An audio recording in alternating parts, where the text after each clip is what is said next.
And because things have been pretty hectic lately, I felt that I have been on top of things like I normally have. I've just been readjusting to longer and harder hours of work, which I'm not complaining about. I enjoy my job, but it still makes it harder sometimes for me to stay on top of everything. So this video is about me getting my shit together. And yes, I said shit and not shit, because if I say shit too many times, YouTube won't show my videos to people.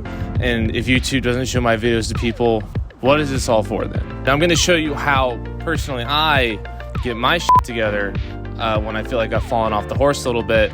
But this is in no way a how-to on how to live your life. Also, before anyone gets overly sympathetic in the comments telling me that I'm brave and strong for admitting that life's gotten a little hectic lately, it's not hard, and I'm not brave for making this video. Anyone telling you that they have their shit together 24/7, 365 is straight line to you and probably trying to sell you on a product. And I feel recently that the things going on at work and in my life have been controlling me, and I haven't been controlling them. I haven't been reading any of the books in my stack. Instead of learning things, I've just been consuming mindless media on YouTube on my couch. Instead of making my meals and being healthy, I've just been railing gas station food in the shop at parking lot. Twice a day usually.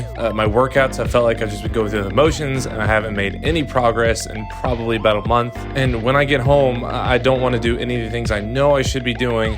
I just want to sit on the couch and look at my phone until it's time to go to bed. And so it all just kind of snowballs into this effect where I'm just losing control of everything. And I need to get my shit together. It's gotten to the point where I've already filmed this video. And it was so lazy and phoned in that I decided to wait until I had more sleep to make it again. Now, every now and then when things get like this, I feel like I need to just kind of reset and readjust things. And I feel like I do it a little differently than other people. And I've been using this technique ever since I really started school without even knowing what I was doing. And then when I actually found out what it was, I was able to really kind of hone in and be more specific on my intentions. And I'm warning you, it's going to sound weird at first. It's going to sound like some like Patrick Bateman, Mall Ninja, you just yeet your last haul kind of stuff. But in reality, it's just like the Daniel versus the cooler Daniel meme. And I basically use a second self to organize myself. And now the whole idea behind this is that you create a literal fictionalized version of yourself that's like ideal of who you'd want to be, and then you literally just turn on a flip in your brain and become that person in a way. The real name of all this is called fixed role therapy, or personal construct theory, which was initially a program developed by the psychologist George Kelly. Now, this is the shortened version of it. And I'll just do a quick recap. So you see, you start with the experience cycle, the hypothesis anticipate cycle, which from there you go into an experiment structure, which of course is built upon shift and irrational This leads to personal construct capacity, which are both personal and creative capacity, which of course is built on kind of the idiopathic with cognitive behavioral, and all this kind of leads to the fundamental postular broken into two forms of the modulation, and this leads to both pragmatism and the constructive mindset, implicit upon free will, and of course any mental illness that might be thrown in there. And that's about it. Now, instead of dropping mucho dinero on some actual college professor, I'm just going to tell you what I do. And now, before I get into this, I'm just going to say now, accepting this kind of mindset does not make you any better than anyone else. And if I see one more high school freshman saying that this generation's gone soft, I'm going to lose my mind. You were born in 2006.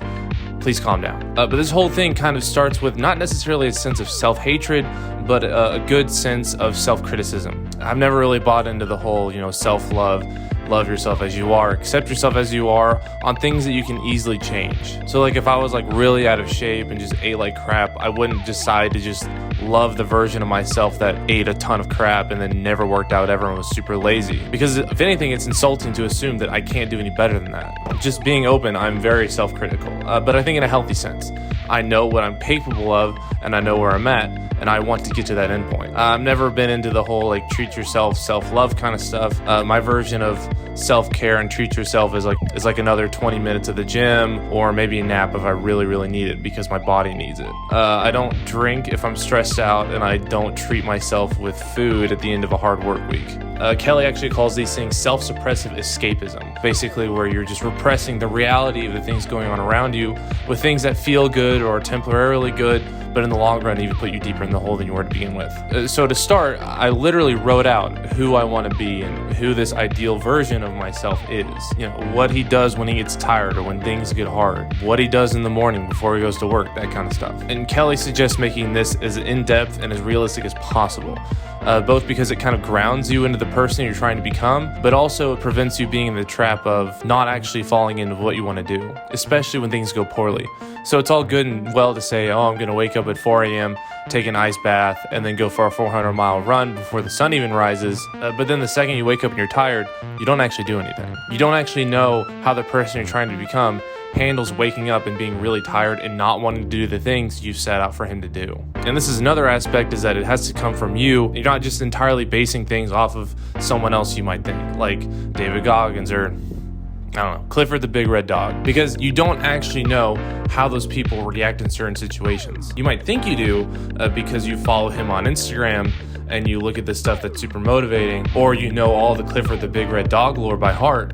You don't actually know how those people react to certain situations. You think you do, but you don't actually. And when Kelly suggests that it's time to put on the mask or go into character, he suggests having like a small ritual that kind of goes along with it. So for example, when he was working with athletes before a game and they're stressed out and getting anxious, they would eat a small little Tic Tac, which obviously isn't going to actually do anything, but it convinces the person that they've taken some like limitless pill kind of stuff, and they'll perform. Now, obviously, they're not literally tricking themselves into thinking they're just taking a pill, but any kind of concrete little thing you can do to instantly flip the switch is beneficial by any means. And this could be anything. This could be after you've had your first coffee in the morning, or when you put on a pair of sunglasses. Anything that is a concrete binary switch from not being in character to being in character. For me, that little ritual is the black notebook that I carry around everywhere I go. Now, if you were to actually find this black notebook somehow and read it, you wouldn't see drawings of me as a superhero and then all of my darkest hopes and desires. That's what my red notebook is for. But if you were to find this and open it, you would literally just see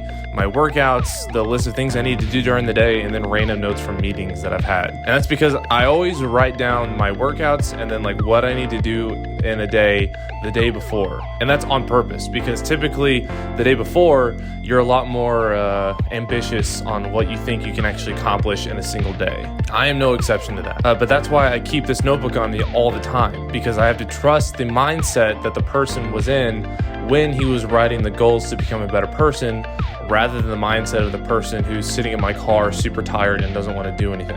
To me, the notebook is a constant reminder of this is what I need to be doing, and this is the mindset I need to have, because this is the person I want to be. Because the person who just wants to eat gas station tornadoes and look at Instagram and not work on videos or read a book, that's not the person I want to be. And now, one more thing. If you do partake in this kind of thing, it's important that you do actions that line up with their goals, not just arbitrary things you pick off of the internet. You'll see a lot of lifestyle guru bro types trying to sell you on all the hip, cool stuff to do. And they'll try to convince you that if you meditate for 10 minutes every day and then take a cold shower, you'll instantly get laid and you'll be a millionaire within the week. You remember, the person that you're trying to create is based off of you, not, YouTuber 7641 who's telling you what to do in between pushing lifestyle boxes of knives and trying to sell you on NordVPN. So like, if your goal is to be healthier and you don't get off work until 10 p.m. every night, and you decide that you're going to wake up at 4 a.m. every day just because a Navy SEAL told you to, that's not the smart way to do this. But this is something that I feel fairly passionate about.